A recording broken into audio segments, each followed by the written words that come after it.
মুখী হয় আসলে এই প্রসঙ্গ এই জিনিসটা তৈরি হলে এই বিষয়টাকে আসলে স্বাভাবিকভাবে নেওয়ার কোনো সুযোগ নেই।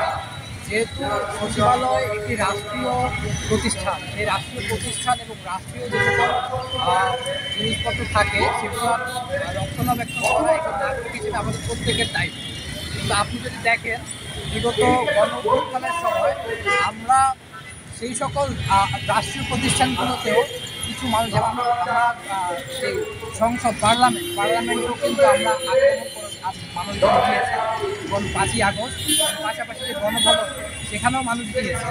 তো সুতরাং সেই সময়টাতে একটা রিলেভেন্সি ছিল এই জায়গায় যাওয়া, কারণ অন্তত যে স্বৈরাচারী শেখ হাসিনা সরকার ছিল সেই স্বৈরাচারী শেখ হাসিনার বিরুদ্ধে 16 বছরের যে নির্যাতন, 16 বছরের যে নিষ্পেষণ, সেইটার একটা ক্ষোভের বহিঃপ্রকাশ হিসেবেই সেই সময় যেই ভাঙচুর হয়েছিল সেটার একটা জাতীয় দেওয়া যায়।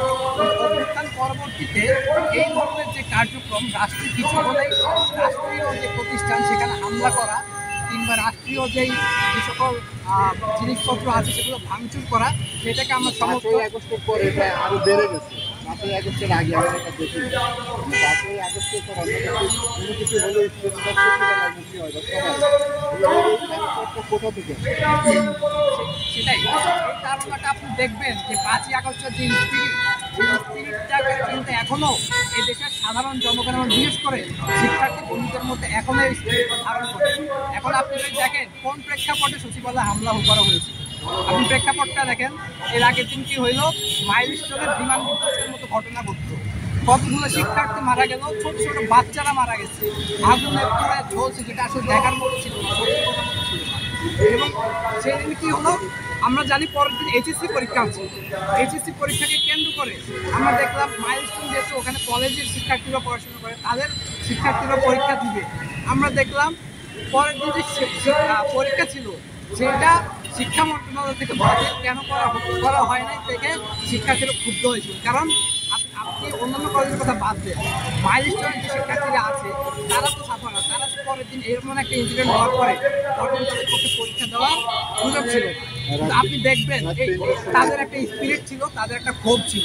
এই ক্ষোভটাকে কাজে লাগিয়ে কিছু দুষ্কৃতিকারী যারা 24-এর গণ অভ্যুত্থানেও আপনার এই দেশের যে গণ আকাঙ্ক্ষার সাথে যে জনগণরা রাজপথে নেমেছিল, সেই জনগণের বিরোধিতা করেছিল, সেই চক্রান্তকারী দুষ্কৃতিকারীরাই বিভিন্নভাবে এই যে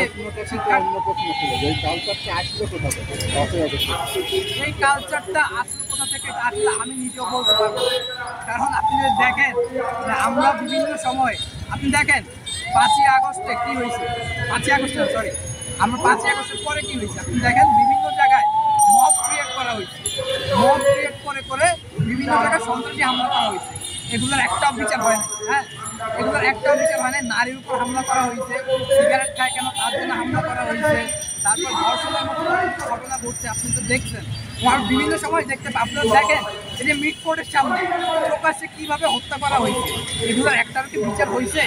আপনি যখন এতগুলো ঘটনার বিচার করবেন না, জনগণের কাছে প্রমাণ আছে, জনগণের কাছে প্রমাণ থাকা সত্ত্বেও আপনি আদালত, আপনার আইনের কাছে, আপনার সরকারের কাছে প্রমাণ নাই, আপনার বিচার কেন করতে পারতেছেন না? সেই যখন বিচারহীনতা সংস্কৃতি যদি চলতে থাকে তাহলে এই ধরনের ঘটনা আমরা সামনে ঘটতে দেখবো। কার এড়িয়ে যাচ্ছেন আপনি প্রশ্ন করা হয়েছে যে এই আমরা তো এটা বলতে বেশি বিএনপি